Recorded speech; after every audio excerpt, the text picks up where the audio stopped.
প্রতিমদার সঙ্গে যখন স্ক্রিপ্ট নিয়ে বসছি আমি তখন বলছি মানে প্রতিমদা আমি জানি না তোমার আমাকে পছন্দ হয়েছে কি না, but I just love the script. আমি চাইবো এরকম ধরনের একটা কিছু চ্যালেঞ্জিং কিছু করতে, কারণ এর পেছনে যা হোমওয়ার্ক করতে হয়েছে আর যে লেভেলের ফিল্ম দেখতে হয়েছে, আর তার উপর সিরিয়াল আর ফিল্মের অ্যাক্টিং পুরোটা আলাদা, মানে যেটা আমি নিজে করে বুঝলাম পুরোটা আলাদা। তো কারণ ছোট ছোট ইমোশন চেঞ্জ বা যেটাই হচ্ছে ওটাকে আমাকে আলাদা করে কোনো এমফ্যাসিস দিতে হচ্ছে না বা এক্সাজারেটেড কোনো ইমোশন দিতে হচ্ছে না। এখানে আমাকে প্রচণ্ড লিমিটেড সফিস্টিকেটেড বলবো না, যেখানে যে ক্যারেক্টারের সফিস্টিকেশন নেই সেখানে দরকার নেই, কিন্তু এইখানে প্রত্যেকটা কোয়ান্টিটি অ্যান্ড কতটা মাপে মাপে কোথায় কোথায় দেব সেটা ভীষণ ইম্পর্ট্যান্ট। আর সেটা ছোট ছোট জিনিস বোঝা, ছোট ছোট মানে ডিটেলিংয়ের ওপর কাজ করা, এটা আমার কাছে খুব অন্যরকম লেগেছে।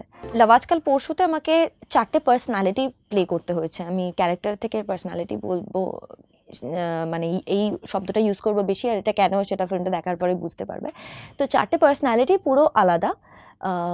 এবারে তার জন্য আমাকে মানে আমি আর অর্জুন যখন স্ক্রিপ্ট রিডিংয়ে বসি, প্রতিমদা আমাকে একটা ব্রিফ দিয়েছিল যে এটা এরকম এরকম হবে।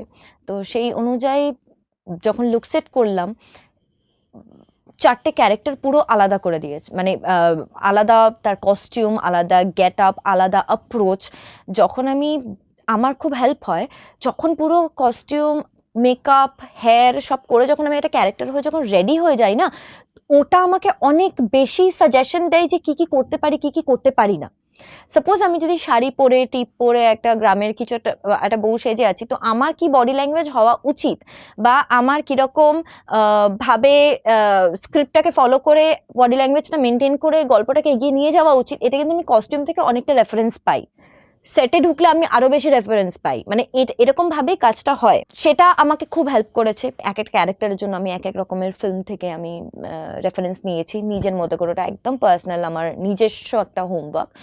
তার উপর আমি আরেকটা কাজ করেছি, সেটা হচ্ছে আমার হিরোর আমি সব কাজ দেখে নিয়েছি, মানে এটা আমার হয়ে গেছে লাভ আজকাল পরশু করে। মানে আমার অর্জুনের মানে আমার প্রায় অনেক ফিল্ম দেখা ছিল, আমি বাদবাকি ওরও 4টে ক্যারেক্টারের জন্য কি কি আছে গল্পটা পড়ে রেফারেন্স টানলাম বিভিন্ন ফিল্ম থেকে। আমি ওরও ফিল্ম দেখে নিয়েছি। যখন ফার্স্ট দিন ওর সঙ্গে শুটিং আমার হচ্ছে, আমি ওকে বললাম যে এই ক্যারেক্টারের হোমওয়ার্ক করতে গিয়ে আমি তোমার সব কাজ দেখে নিই। ও আচ্ছা আচ্ছা, তোমার কোনটা মানে কোন ক্যারেক্টারটা ভালো লেগেছে বা কোন ফিল্ম ভালো লেগেছে, তখন উই স্টার্টেড টকিং।